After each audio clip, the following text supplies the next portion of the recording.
خای پسرم، اولین قدم ها به مکتب چه بوده است؟ بهترین بتاوچم. کنی بیا پسرم، در اینجا بود هوای تازه بوده، از یک کمک شیشته با هم صحبت کنیم ها. پسرم، حقیقت زندگی چنین است.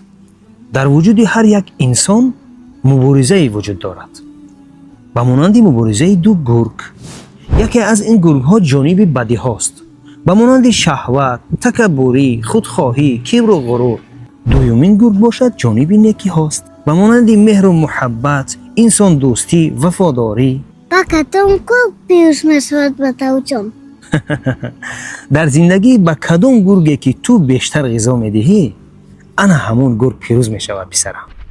ما در تریوم مثبت خاک میشیم. ای بارک الله، بهترین پسرم. خیز اکنون به خانه بیا. پدران پشت و پناهی پسران، پسران دست و عصای پدران.